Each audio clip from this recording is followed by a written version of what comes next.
My daughter-in-law slammed a folder down on the kitchen table.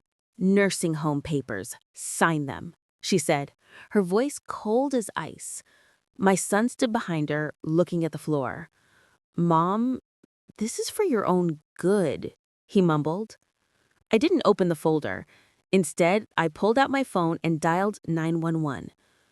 But let me back up, because this story doesn't start with that folder.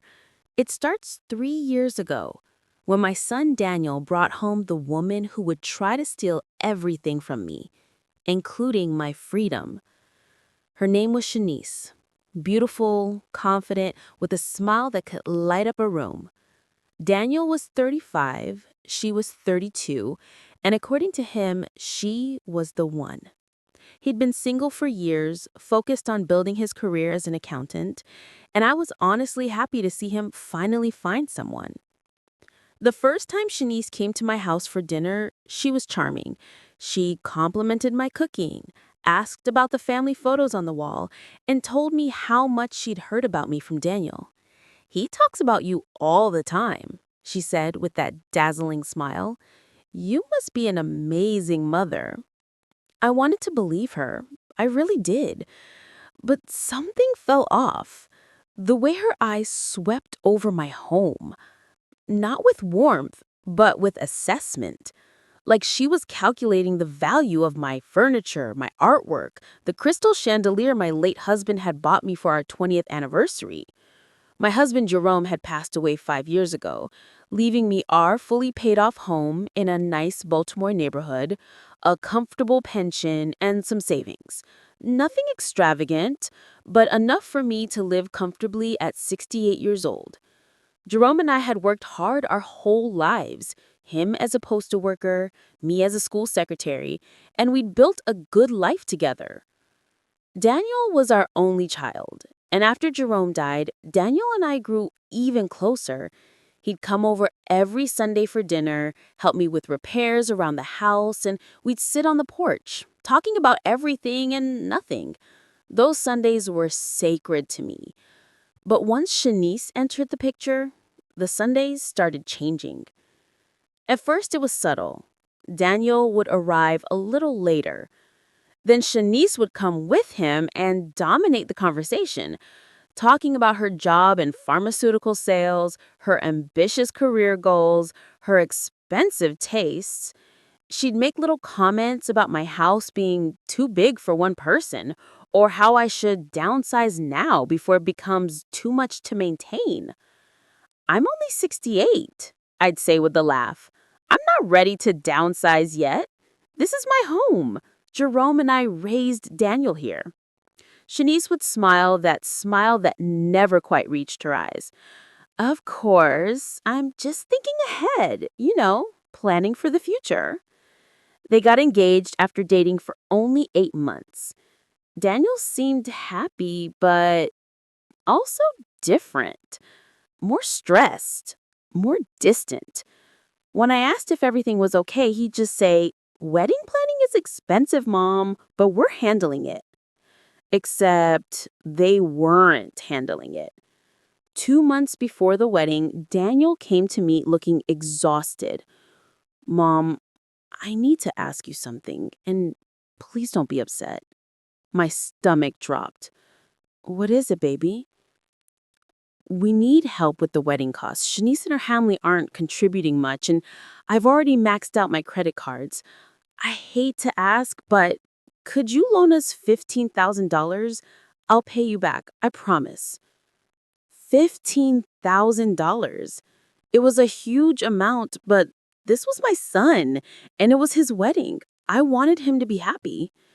"Let me think about it," I said. That's when Shanice started calling me directly.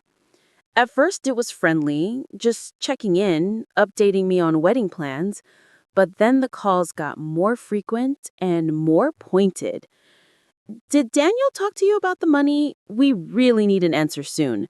The venue is holding our date, but they need the deposit. We found a perfect dress, but it's a little over budget. Maybe you could help with that too?" Daniel's been so stressed about finances. It would mean so much if you could help us start our marriage debt-free. I ended up giving them $20,000. Not a loan, a gift, because Shanice made it clear she didn't plan on paying it back. "You're investing in your son's happiness," she said sweetly. "Isn't that priceless?" The wedding was beautiful, expensive. Everything was top tier. The venue, the flowers, the food, the designer dress. I smiled through all of it, even though I kept thinking about the $20,000 I'd never see again. After the wedding, things got worse. Daniel stopped coming by for Sunday dinners. When I'd call, Shanice would answer his phone. "He's busy right now," she'd say. "I'll have him call you back." He rarely did. When I did see him, he looked tired, worn down. He'd lost weight and there were dark circles under his eyes. "Are you okay?" I asked him one day when I managed to catch him alone. "I'm fine, Mom, just working a lot. Shanice wants to buy a house and we're trying to save for a down payment." "You just got married. Maybe take some time to settle in before making big purchases." His face hardened. "Shanice says you don't think she's good enough for me, that you've never approved of her." "That's not true. She says you're always trying to control my life, that you baby me, that I need to set boundaries with you." Those words hurt more than anything Shanice had ever said directly to me, because they were coming from my son, my boy, and I could hear Shanice's voice in every syllable.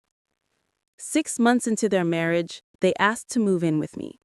"Just temporarily," Daniel said, "while we save for a house. The market is crazy right now and rent is eating up all our money." I didn't want to say yes. Every instinct told me this was a bad idea, but Daniel was my son, and he needed help.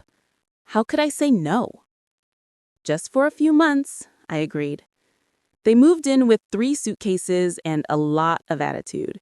Within a week, Shanice was rearranging my furniture, complaining about my cooking, and making rules about quiet hours in my own home. "This is temporary," I kept telling myself.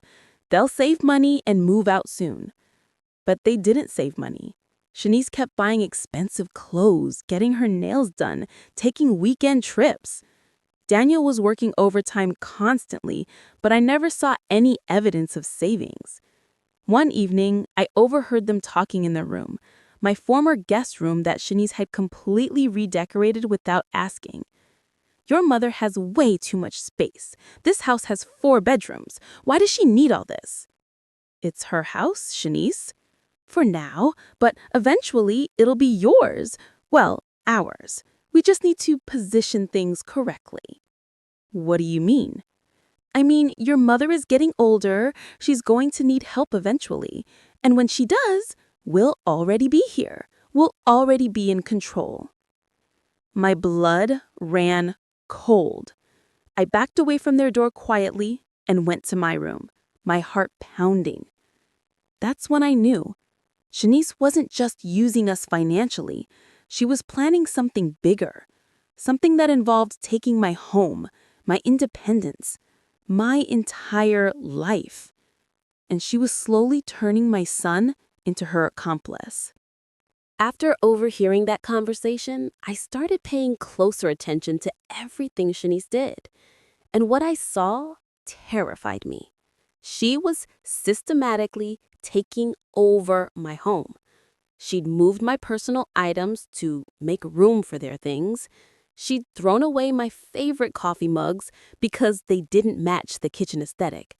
She'd even had the locks changed on the front door, for security reasons, she claimed, and given me only 1 key while she and Daniel had 3 copies each. "Why do you need to change the locks on my house?" I asked her directly. "Our house," she corrected, her smile sharp. "We all live here now, and it's not safe having that old lock. Anyone could break in. I'm protecting all of us." But I knew what she was really doing. She was making sure I couldn't lock them out, that I couldn't reclaim my own space. The financial manipulation got worse, too. Shanice started asking me to contribute to household expenses. "Since we're all living here together, we should split costs fairly," she announced one morning at breakfast. Groceries, utilities, maintenance. I've calculated that your share should be about $1,200 a month. I stared at her in disbelief. This is my house. I pay the mortgage. Well, I paid it off years ago. I pay the property taxes, the insurance, the utilities. I've been paying these bills for 30 years. Exactly. And now Daniel and I are here helping you maintain this big house. It's only fair that we share expenses. Otherwise, it feels like we're taking advantage of you. The twisted logic was stunning. They were living in my house rent-free, and somehow she turned it into me owing them money. Daniel sat there silently, eating his eggs, not making eye contact with me. Daniel, I said, my voice breaking, you're really okay with this? He finally looked up, and I saw something in his eyes I'd never seen before. Shame, but also resignation. Mom, Shanice has a point. We're all adults living together. We should contribute equally. This is my home, I repeated, my voice stronger now. I'm not paying rent to live in my own home. Shanice's face hardened. Fine, but don't expect us to keep helping with repairs and maintenance if you're going to be selfish about it. That word, selfish, felt like a slap. I'd given them $20,000 for their wedding. I'd opened my home to them rent-free. I'd cooked their meals and done their laundry and welcomed Shanice into my family despite my reservations. And I was being called selfish? Things escalated quickly after that. Shanice started making decisions about my home without consulting me. She hired a landscaping company to update my front yard, destroying the rose bushes Jerome had planted for me 30 years ago and replacing them with modern minimalist plantings.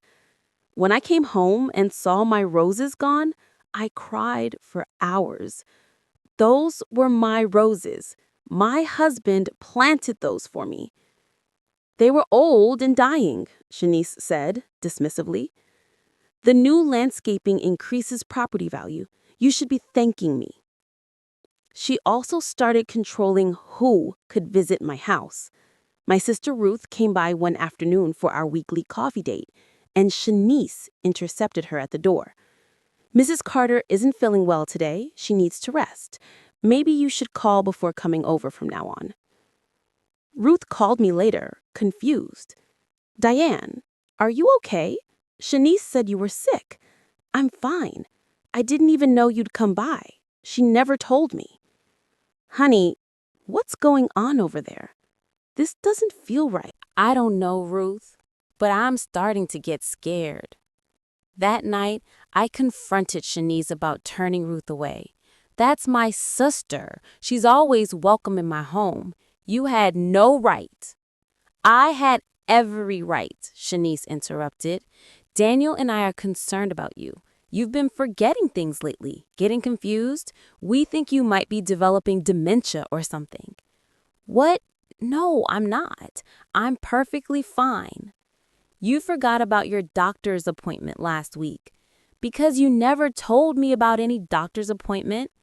See, you're getting defensive and confused. That's exactly what we're worried about. She turned to Daniel, who was sitting on the couch. Baby, didn't you notice your mother getting more forgetful? Daniel looked uncomfortable. Well, you have seemed a little scattered lately, Mom. I am not scattered. You two are gaslighting me. Shanice's expression turned cold. Now you're being paranoid. That's another symptom. Maybe we should take you to see a doctor. I felt like I was losing my mind. They were rewriting reality right in front of me, and Daniel was going along with it. Over the next few weeks, Shanice ramped up her campaign. She started telling neighbors I was having episodes. She told my church friends I was not herself lately. She even called my doctor's office claiming to be worried about my mental state. Mrs. Carter, your daughter-in-law called expressing concerns. She said you've been confused and forgetful. Are you experiencing any cognitive difficulties? No, I'm fine. She's lying. She's trying to make me look incompetent. Dr. Williams looked at me carefully. Diane, are you safe at home? Is there something going on that I should know about? I wanted to tell her everything, but what would I say? That my daughter-in-law was mean to me?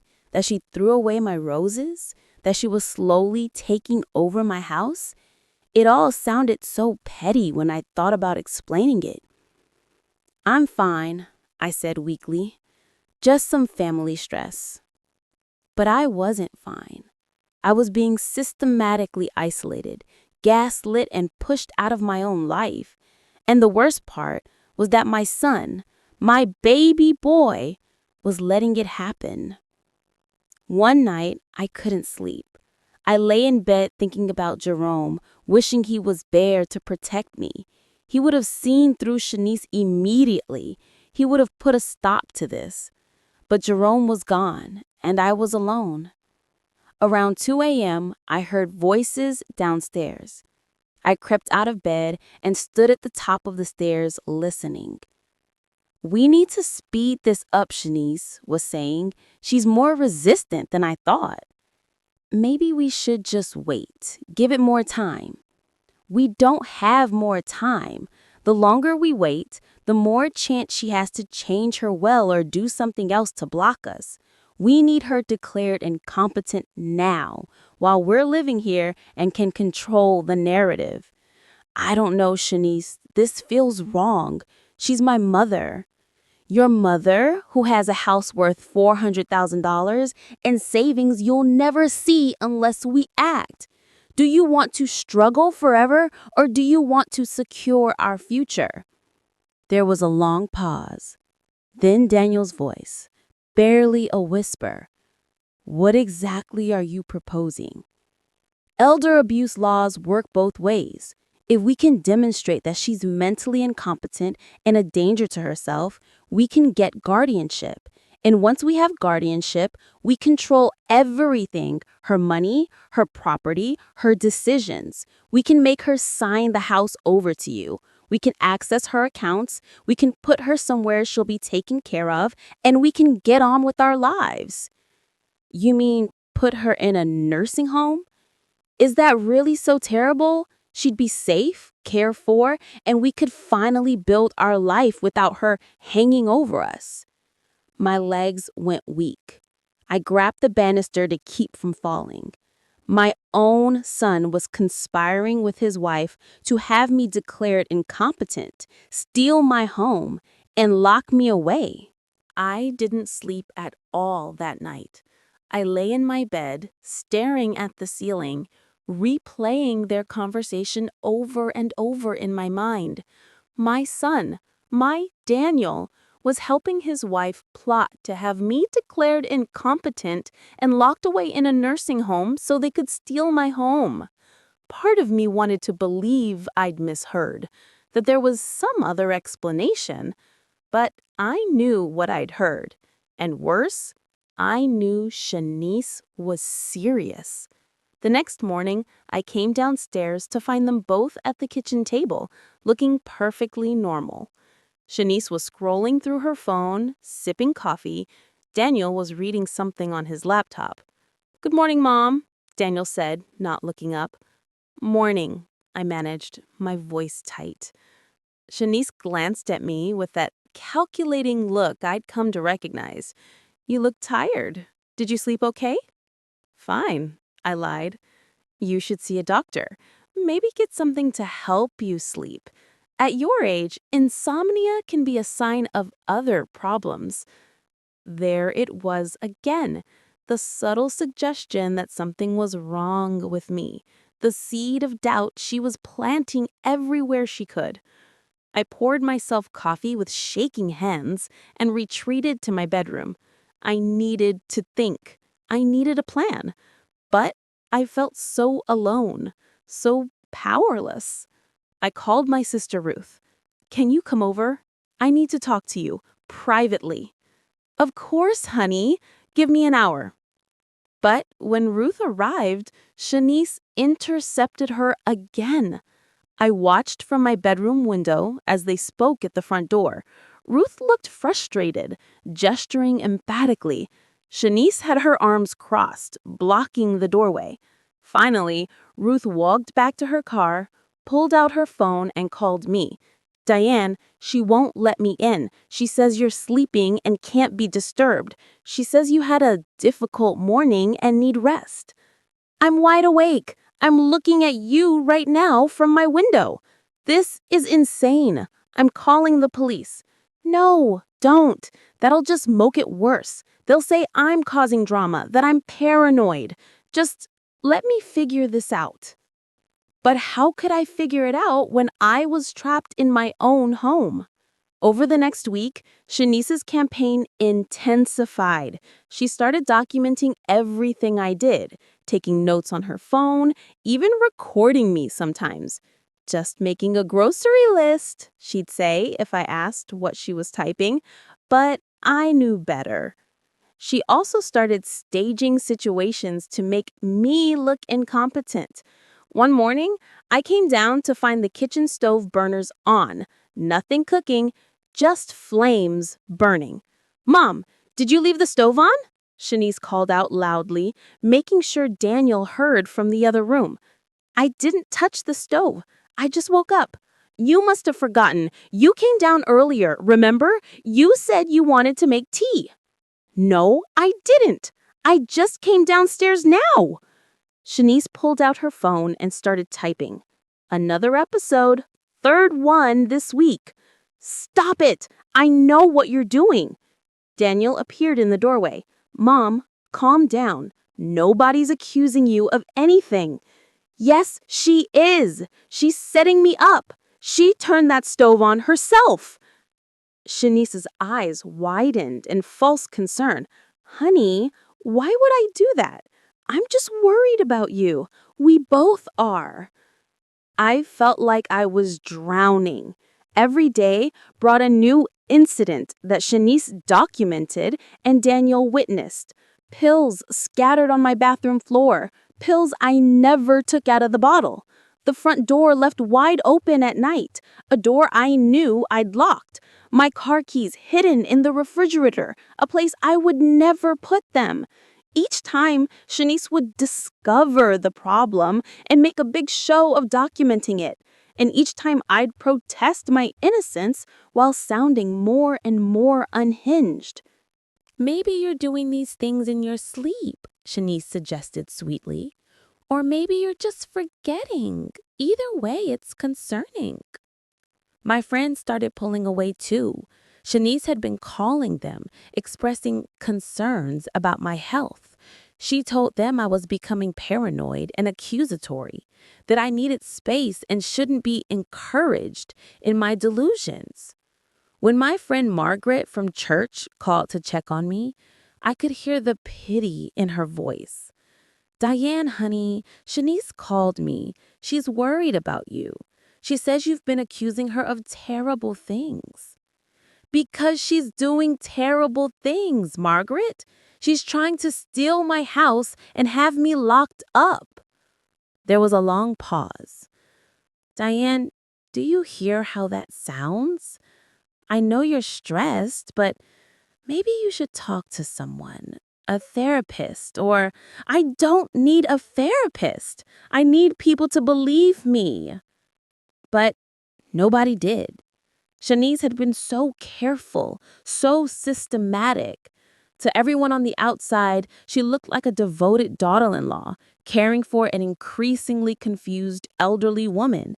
And I looked like a paranoid senior citizen losing her grip on reality.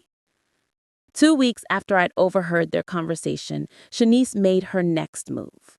She scheduled an appointment with a geriatric psychiatrist without telling me until the day of. We have a doctor's appointment this morning, she announced at breakfast. I don't have any appointments scheduled. Yes, you do. I scheduled it for you. Dr. Morrison. He specializes in elderly cognitive issues. I don't need a psychiatrist. There's nothing wrong with me. Mom, just go, Daniel said wearily. Let the doctor check you out. If everything's fine, then we'll all feel better. And if I refuse? Shanice smiled. Then that's another sign that something's wrong. People with dementia often refuse medical help. I was trapped. If I went, they'd twist whatever I said into evidence of incompetence. If I refused, they'd use that as evidence too. I went. Dr. Morrison was a thin white man in his 60s with wire-rimmed glasses and the clipboard. Shanice came into the examination room with me, despite my protests. Mrs. Carter, I understand your family is concerned about some memory issues you've been experiencing. I don't have memory issues. My daughter-in-law is manipulating situations to make it look like I do. Dr. Morrison wrote something down. Can you tell me what year it is? 2024. Who's the president? I answered correctly. He asked me to count backward from 100 by sevens. I did it perfectly. He showed me 3 objects and asked me to remember them. 5 minutes later, I recalled all 3. Your cognitive function appears normal, Dr. Morrison said, looking at his notes. I felt a wave of relief. Finally, someone who could see the truth. But then Shanice spoke up. Doctor, the issue isn't with basic memory tests. She passes those. But in daily life, she leaves stoves on, loses her keys, forgets conversations, and she's become extremely paranoid, accusing me of plotting against her. These accusations, can you describe them, Mrs. Carter? I looked at Shanice's innocent face, at Dr. Morrison's clinical expression, and I knew how this would sound. I believe my daughter-in-law is trying to have me declared incompetent so she can take my house. More note-taking. And why would she do that? Because she wants my property. She's been manipulating my son, isolating me from my friends, staging incidents to make me look confused. These incidents that you mentioned, Dr. Morrison said to Shanice, can you document them? Shanice pulled out her phone. She's been keeping detailed records, dates, times, witnesses when possible. I have photos of the stove left on, the keys in the refrigerator, pills on the floor, and I have recordings of her accusations and paranoid statements. She had recordings. Of course she did. Dr. Morrison reviewed everything on Shanice's phone, his expression growing more concerned. When he looked back at me, I could see it in his eyes. He believed her. Dr. Morrison closed his notebook and looked at me with what he probably thought was kindness. Mrs. Carter, I'm going to recommend a full neurological evaluation. What you're describing, the memory lapses, the paranoid ideation, could be early-stage dementia or another cognitive disorder. I don't have dementia, I said, my voice shaking. Everything I told you was true. She's manipulating you, just like she's manipulated everyone else. Mrs. Carter, paranoia is often a symptom. It's not paranoia if it's really happening. Dr. Morrison exchanged the look with Shanice. That look said everything. He'd already made up his mind. I'm going to write a letter recommending that your family consider supportive living arrangements.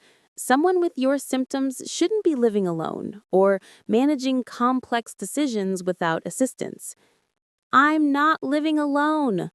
They live with me, in my house. Exactly, Shanice said softly, playing her role perfectly, which is why we're so worried if something happened to her when Daniel and I weren't home. The letter Dr. Morrison wrote became Shanice's weapon. Over the next week, she showed it to everyone, my neighbors, my church friends, even the clerk at the bank where I'd done business for 30 years. "We're just trying to get her the help she needs," Shanice would say, showing them the psychiatrist's letter. "But she's resistant. It's so hard to watch someone you love deteriorate like this." My bank started questioning my transactions. "Mrs. Carter, your daughter-in-law called. She's concerned you might be making financial decisions that aren't in your best interest. Would you like to add her as a joint account holder, just to have oversight?" "Absolutely not. That money is mine." The bank manager, a young woman I'd never met before, looked at me with pity. "I understand this is difficult, but if you're having cognitive issues, you really should have someone helping you." "I don't have cognitive issues. This is financial abuse." But the more I protested, the crazier I sounded. Shanice had done her work too well. Then came the day that changed everything. I came home from my weekly hair appointment to find Daniel and Shanice sitting at my kitchen table with another couple I'd never met. There was a stack of papers on the table, and everyone looked serious. "Mom, sit down. We need to talk." "Who are these people?" "This is Mr. and Mrs. Henderson. They run a very nice assisted living facility about 30 minutes from here. They've agreed to come talk to you about their program." My heart started racing. "I'm not going to an assisted living facility. I'm 68 years old and perfectly healthy." Mrs. Henderson smiled warmly. "Mrs. Carter, there's no shame in needing a little extra support. Our facility is beautiful, more like a resort than a nursing home. You'd have your own apartment, 3 meals a day, activities, medical care on site." "I have my own home. I don't need your facility." "Mom, please just listen," Daniel pleaded. "Shanice and I can't keep worrying about you every day. What if you fall? What if you leave the stove on and burn the house down? What if you forget your medications?" "I take 2 blood pressure pills. I'm not going to forget them." Mr. Henderson pulled out a brochure. "We have several residents your age who are thriving. You'd make friends, join activities." "I have friends. I have a life. I don't want to be warehoused with a bunch of old people waiting to die." Shanice's mask slipped for just a second. I saw the flash of anger in her eyes before she covered it with false concern. "See what we're dealing with? She's completely irrational." "I'm not irrational. I'm being railroaded out of my own home." The Hendersons left shortly after, but they left their brochures and contact information. And they left something else, a line at the bottom of one form that caught my eye. Involuntary placement procedures. That night, I didn't sleep again. I lay in bed, listening to Daniel and Shanice talking downstairs, and I knew I was running out of time. If I didn't do something soon, I'd wake up one morning in that assisted living facility, or worse, a locked memory care unit, and I'd never get out. I needed evidence, real evidence that proved Shanice was setting me up. But how could I get it when she controlled everything in my own home? Then I remembered something. My neighbor, Mrs. Patterson, had recently installed security cameras after her house was broken into, and those cameras pointed toward my house. If Shanice had been staging incidents, maybe the cameras had caught something. The next morning, I waited until Daniel and Shanice both left for work. Then I went next door to Mrs. Patterson's house. "Diane," she seemed surprised to see me. "How are you, honey? Shanice told me you've been having some health issues." Of course she did. "Mrs. Patterson, I need a favor. It's important. Those security cameras you installed, can you review the footage from the past few weeks?" She looked uncomfortable. "I don't know, Diane. That seems like an invasion of privacy." "Please, I think someone has been coming to my house and staging things to make me look incompetent. Your cameras might have caught it." Mrs. Patterson's expression shifted from discomfort to concern. "Diane, that sounds... who would do something like that?" "Just please, look at the footage. Specifically, look at early morning hours or times when my car is gone. Look for anyone entering or leaving my house when I'm not there." She studied my face for a long moment. You really believe someone is doing this to you? I know someone is. Mrs. Patterson sighed. All right, come inside. Let's look at the footage together. We sat at her computer for 2 hours, reviewing days of footage. At first, we saw nothing unusual. Then, on footage from 3 days ago, we saw it. 5:47 a.m. My bedroom light was still off. I was still sleeping. But the front door opened, and Shanice walked out to her car, retrieved something from the trunk, and walked back inside. 40 minutes later, I came downstairs. 20 minutes after that, Shanice discovered my pills scattered on the bathroom floor and made a big show of calling Daniel to come home from work early. She planted those pills, Mrs. Patterson whispered. She was in there before you even woke up. We found more. Footage of Shanice turning on the stove burners early one morning before I was awake. Footage of her hiding my keys in the refrigerator. Footage of her propping the front door open with a rock in the middle of the night, then discovering it open the next morning. Dear God, Mrs. Patterson breathed. She's framing you. Why would she do this? Because she wants my house, and she wants me out of the way. Diane, you need to call the police. This is elder abuse. This is fraud.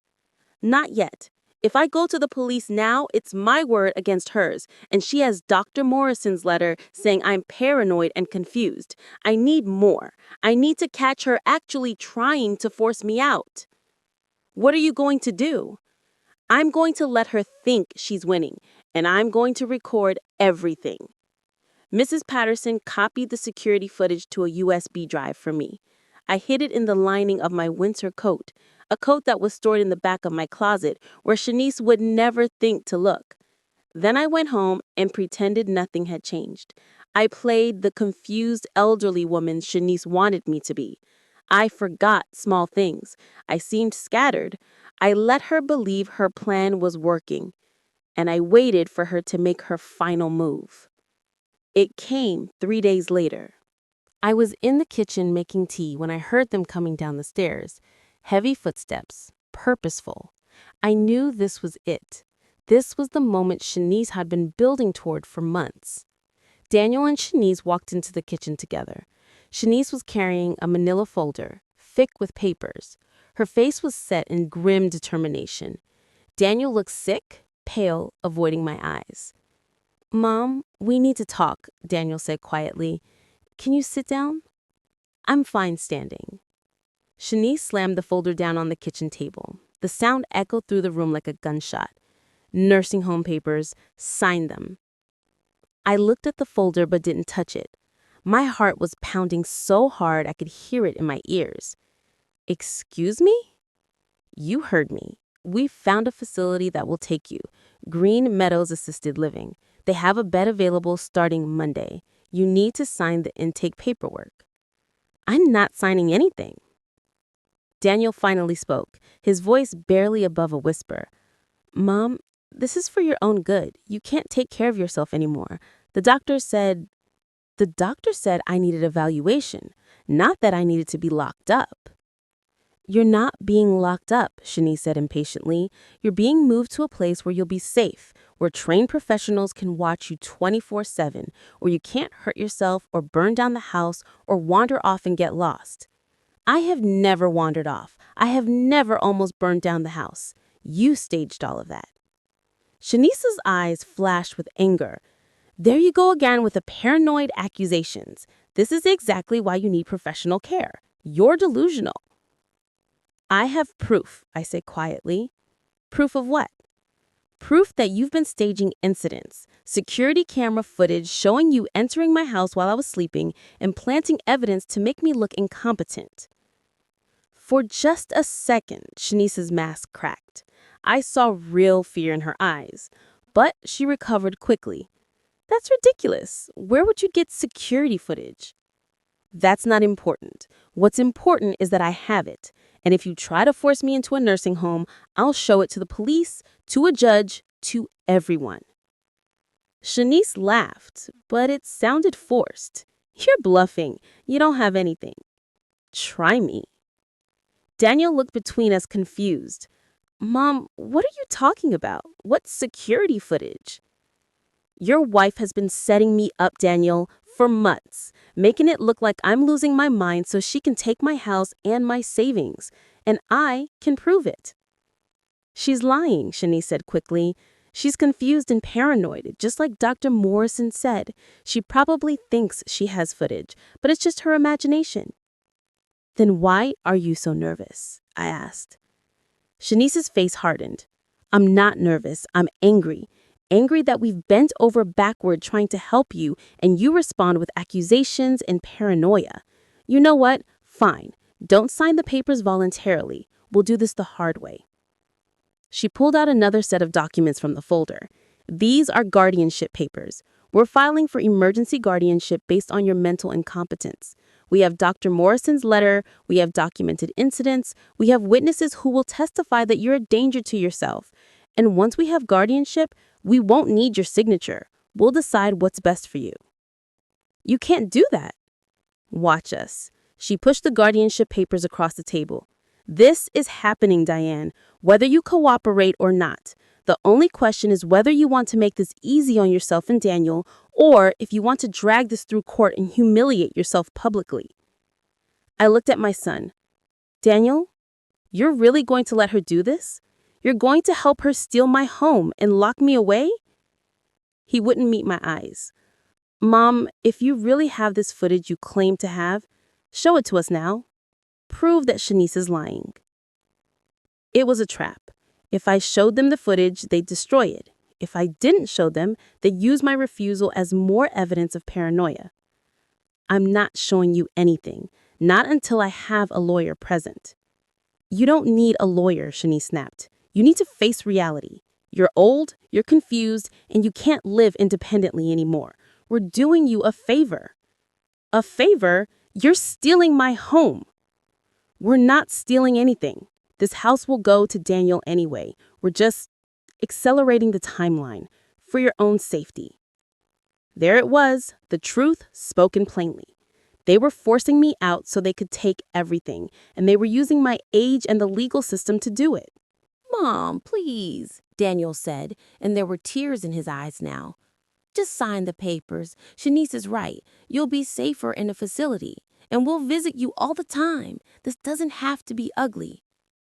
I looked at my son, my baby boy who I'd raised alone after Jerome died, who I'd sacrificed for, who I'd loved more than my own life. And I saw what Shanice had turned him into, a puppet, a co-conspirator in elder abuse. No, I said simply. Shanice's face turned red with rage. You don't get to say no. You're incompetent. You have no say. I'm not incompetent, and I'm not signing anything. Then we'll get a court order. We'll have you evaluated by another psychiatrist. We'll drag every incident, every confused moment, every paranoid accusation into public record. We'll prove to a judge that you can't take care of yourself. And when we do, you won't just go to assisted living. You'll go to a locked memory care unit where you belong. Shanice, maybe we should... Daniel started. No, we've been patient long enough. We've tried to do this nicely, but she wants to fight? Fine, we'll fight, and we'll win. She opened the folder and pulled out the nursing home intake forms again, shoving them toward me with a pen. Last chance, Diane. Sign voluntarily or we force it. Your choice. I looked at the papers, at Shanice's furious face, at Daniel's tormented expression, at my kitchen, my home that they were trying to steal. My hand moved, but not toward the pen. I reached into my pocket and pulled out my phone. What are you doing? Shanice demanded. I unlocked the screen. My hands were shaking, but my voice was steady. Something I should have done weeks ago. Mom, don't, Daniel started, but I was already dialing. What's your emergency? The operator's voice came through clearly. My name is Diane Carter. I'm a 68-year-old woman, and my daughter-in-law and son are trying to force me to sign papers to put me in a nursing home against my will. They're threatening me. I feel unsafe. I need police assistance. Shanice lunged for my phone, but I stepped back. Don't touch me. I have witnesses on the line now. Ma'am, can you give me your address? The operator asked. I gave it. My voice was shaking now, adrenaline flooding my system. Officers are on their way. Stay on the line with me. Are you in immediate danger? Yes, they're threatening to force me out of my home. They've been psychologically abusing me for months, staging incidents to make me look incompetent so they can steal my property. Ma'am, please stay calm. Help is coming. Can you get to a safe location? I'm in my kitchen. They're here with me now. Shanice's face had gone from red to white. You stupid old woman, you just made the biggest mistake of your life. When the police get here, we'll show them Dr. Morrison's letter. We'll show them our documentation. They'll see you're crazy and we're the ones trying to help you. We'll see, I said. Daniel looked like he might throw up. Mom, please, hang up the phone. We can talk about this. There's nothing to talk about. I'm not signing your papers, I'm not leaving my home, and I'm not letting you steal everything Jerome and I built. We stood in that kitchen for 7 minutes, waiting for the police. 7 minutes that felt like 7 hours. The 911 operator stayed on the line with me the entire time, asking me questions, keeping me calm, making sure I was safe. Shanice paced like a caged animal, her mind clearly racing, trying to figure out how to spin this. Daniel sat at the table with his head in his hands, and I couldn't tell if he was scared or ashamed or both. When the police get here, Shanice said, her voice tight and controlled now, I'm going to show them everything. The doctor's letter, the documentation of your incidents, the witnesses who will confirm you're not capable of living independently. You calling 911 like this just proves you're paranoid and irrational. We'll see what the police think, I said, still holding the phone to my ear. You're going to regret this, she hissed. You could have gone into that facility with dignity. Now you're going to be forcibly removed from your home by authorities. How does that feel, knowing your own son had to have you dragged away? Shanice, stop, Daniel said, weakly. Just stop. No, she needs to understand what she's done. She's embarrassing all of us. The neighbors are going to see police cars. Everyone at church will know she's humiliating herself. But I wasn't humiliated. For the first time in months, I felt powerful. I'd made a move Shanice hadn't anticipated. I'd called for help. The police arrived. 2 officers, 1 black woman around 40, 1 young white man, maybe late 20s. They knocked firmly on the door and I let them in, still on the phone with dispatch. Ma'am, you can hang up now, the female officer said gently. We're here. I'm Officer Williams and this is Officer Chen. Can you tell us what's going on? Before I could speak, Shanice stepped forward, her demeanor completely transformed. Gone was the angry, threatening woman from moments before. In her place was a concerned, exhausted daughter-in-law. Officers, thank you for coming out here. I'm so sorry you had to be called out here. My mother-in-law has been experiencing some cognitive decline, and we've been trying to get her help. We found her a wonderful assisted living facility, but she's refusing to go. She's become paranoid and delusional, and now she's called you because she thinks we're trying to harm her. Officer Williams looked at me. Mrs. Carter, is that accurate? No. They've been psychologically abusing me for months, staging incidents to make me look incompetent so they can steal my home and my assets.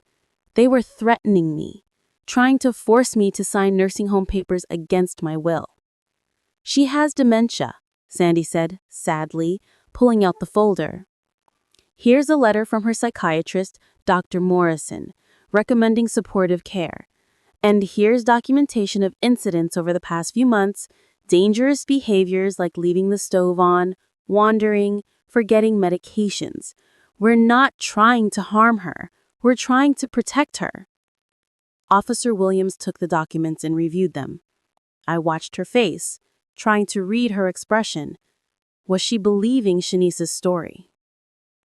"Mrs. Carter," said Officer Chen, "do you have any cognitive impairments that you're aware of?" "No, I'm perfectly competent. They've been staging those incidents to make me look incompetent so they can steal my home and my assets. They were threatening me, trying to force me to sign nursing home papers against my will."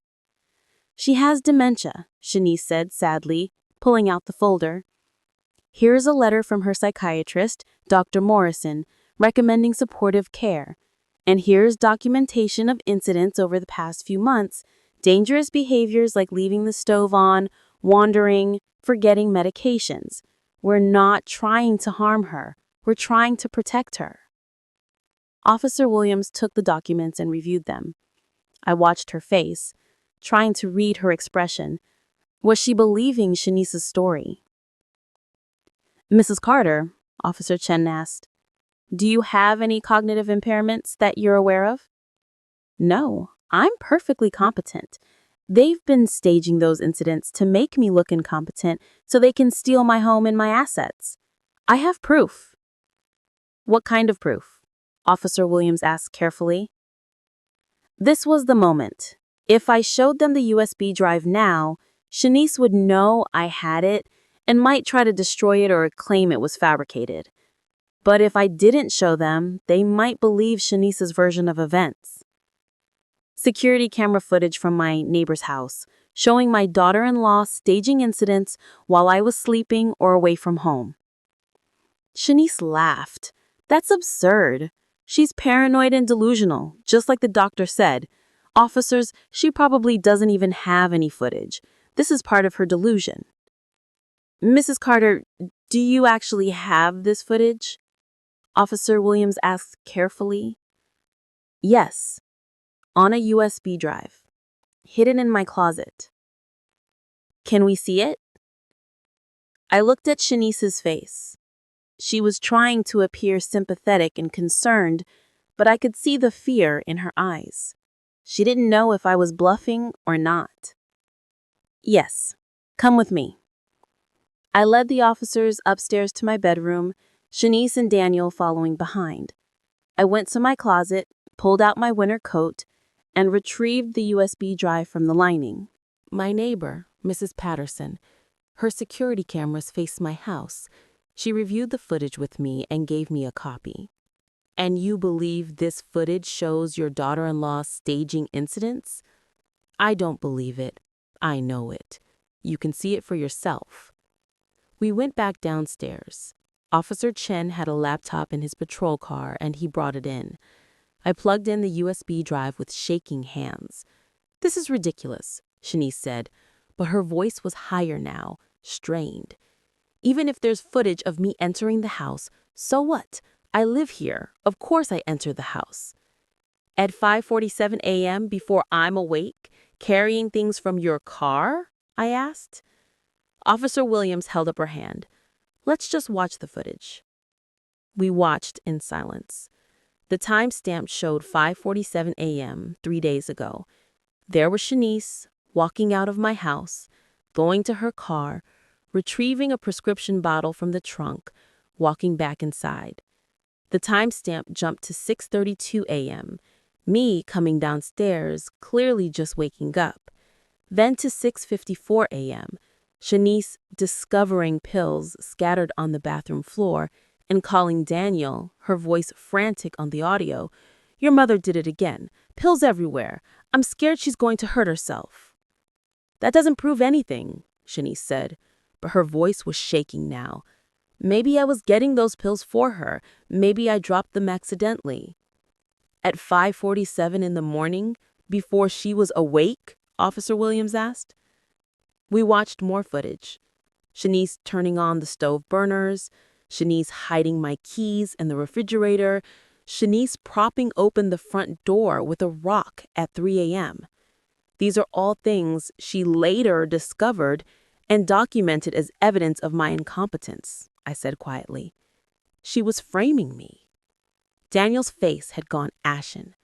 "Shanice, what is this? What did you do?" "I was trying to help. Your mother needs care and she's too stubborn to accept it. I was making it clear that she can't live alone anymore." "You were staging evidence of dementia," Officer Williams said, her voice hard now. "That's elder abuse, ma'am. That's fraud. That's potentially financial exploitation." "I wasn't trying to steal anything. I was trying to help." "By forcing her into a nursing home and taking control of her house?" Officer Chen asked. "We heard what you said on the 911 call, Mrs. Carter. The operator recorded everything. Your daughter-in-law threatening you, trying to force you to sign papers." "I want them out of my house," I said, my voice strong now. "Both of them, right now." Daniel looked up, tears streaming down his face. "Mom, I'm so sorry. I didn't know. I thought she was really trying to help you. I thought you were actually having problems." "You let her manipulate you into helping her steal from your own mother," I said, and my voice broke. "How could you, Daniel?" "Mrs. Carter, do you want to press charges?" Officer Williams asked.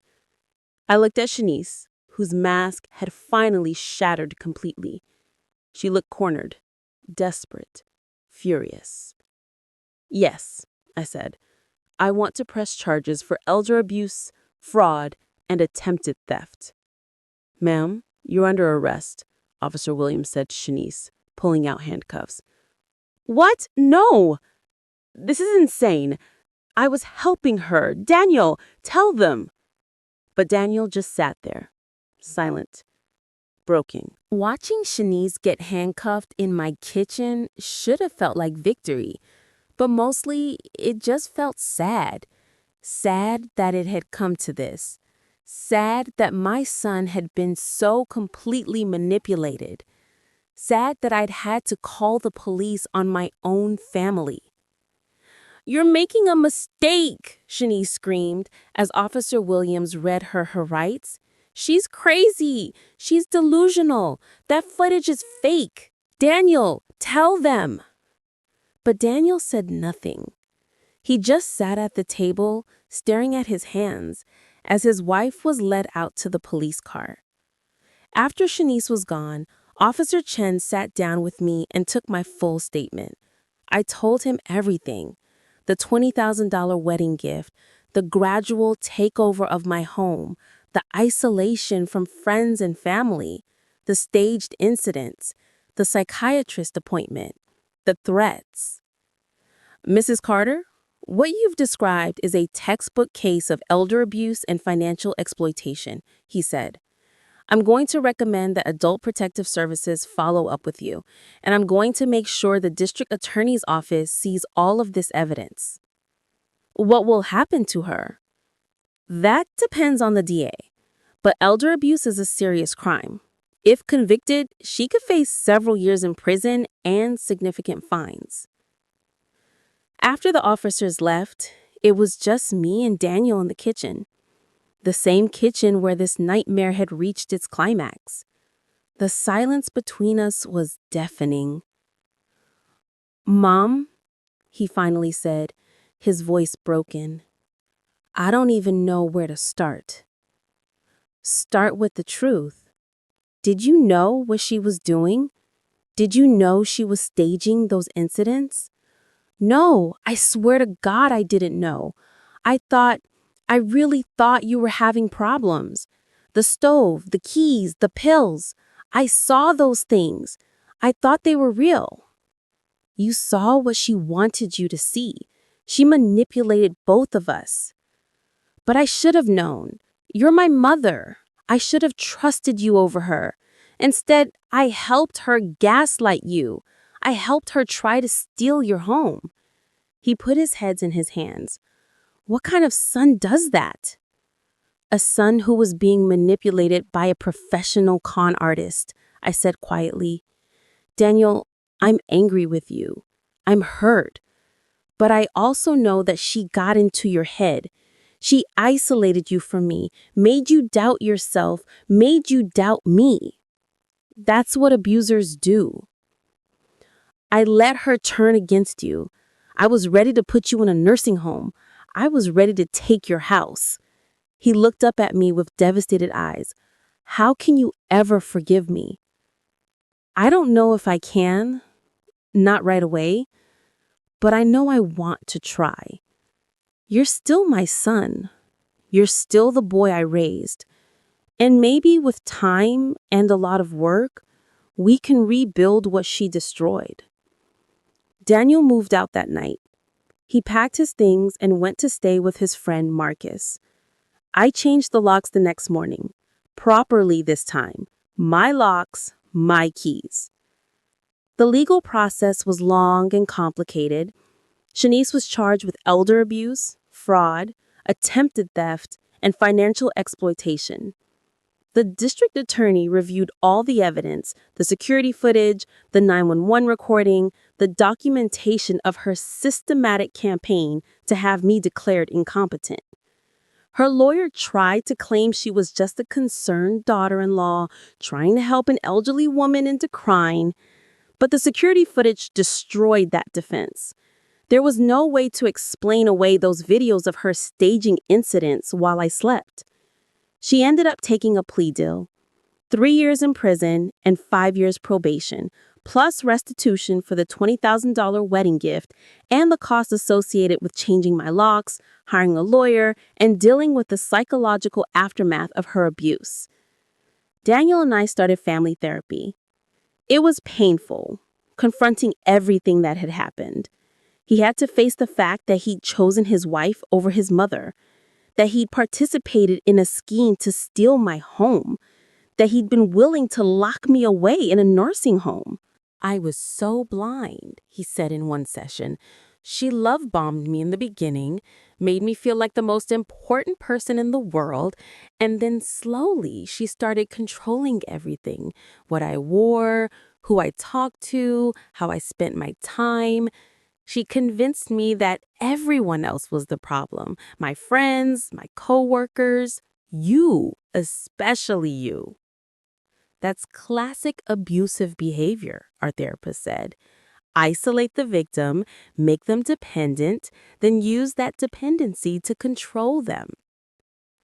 "I thought I was helping my mother," Daniel said, crying. "I thought I was protecting her. Instead, I was destroying her." It took almost a year, but slowly Daniel and I began to heal. He got his own apartment, started his own therapy to deal with the manipulation and control he'd experienced. He apologized to Mrs. Patterson, to Ruth, to all the people Shawnee's had poisoned against me. "I need you to know something," he told me about 6 months after Shawnee's went to prison. "Even if you never fully forgive me, I'm going to spend the rest of my life making this right. I'm going to be the son you deserved, the son Dad would have been proud of." "Your father would have been heartbroken by what happened," I said, "but he would have been proud of you for owning it and working to make it right. That takes courage." I also reconnected with my friends in my church community. I told them the truth about what had happened, and most of them were horrified that they hadn't seen the signs. "I feel terrible," Margaret from church said. "Shami's called me so many times, and I believed her. I thought you were really losing your mind. I should have come to see you myself instead of just listening to her." "She was very good at what she did," I assured her. "She fooled everyone." Mrs. Patterson became one of my closest friends after everything. "You saved my life with those security cameras," I told her over coffee one afternoon. "I'm just glad I listened to you. So many people dismiss elderly folks when they say something's wrong. We assume they're confused or paranoid, but you weren't. You were being systematically abused, and you had the courage to fight back." I also became an advocate for other seniors facing elder abuse. I spoke at community centers, churches, and senior organizations about the warning signs: the isolation, the gaslighting, the financial control, the threats. If you feel like something is wrong, trust yourself. Don't let anyone convince you that you're too old or too confused to know what's happening in your own life. Document everything. Tell someone you trust, and don't be afraid to call for help. One woman came up to me after a presentation, tears in her eyes. My daughter-in-law has been doing this to me, everything you described. I thought I was going crazy. You're not crazy, and you're not alone. Let me give you the number for Adult Protective Services. 2 years after that terrible day in my kitchen, I'm still in my home. The home Jerome and I built together. The home I almost lost. My roses are growing back. New plantings from Mrs. Patterson, who helped me restore the garden Shanice destroyed. Daniel comes over for Sunday dinners again. It's not the same as it was before Shanice, and maybe it never will be, but it's something. We're rebuilding trust, one Sunday at a time. He's dating again, but very carefully. He learned the hard way to watch for red flags. Love bombing, isolation tactics, financial control. I'll never let anyone come between us again, Mom, he promised. Never. I'll hold you to that. Some people ask me if I'm angry, if I'm bitter about what Shanice did to me, about what Daniel allowed. And the truth is, I was. For a long time, I was furious. But holding on to that anger was only hurting me. So I made a choice. I chose to forgive, not for them, but for myself. Forgiveness doesn't mean forgetting. It doesn't mean what happened was okay. It just means I'm not going to let their actions poison the rest of my life. I'm 70 now. I still live independently in my home. I still drive, still take care of myself, still volunteer at my church. I proved that I was never the incompetent, confused old woman Shanice tried to paint me as. And every time someone tries to tell me I'm too old to do something, or suggests I should slow down, or hints that I should move into something more manageable, I smile and think about that day in my kitchen, the day I stood my ground, the day I called 911, the day I refused to be erased. Because I learned something important through all of this. Being old doesn't mean being helpless. Being a senior citizen doesn't mean surrendering your rights, your home, or your dignity. And when someone tries to take those things from you, you fight back. With evidence, with witnesses, with the law, and, if necessary, with a phone call to 911. My name is Diane Carter. I'm 70 years old. I almost lost everything to a con artist who married my son, but I didn't lose. I fought back, and I won.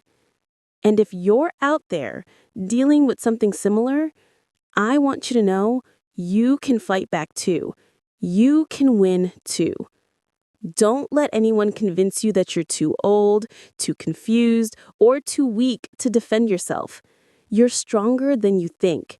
And you deserve to live in your own home, make your own decisions, and be treated with dignity and respect, no matter how old you are.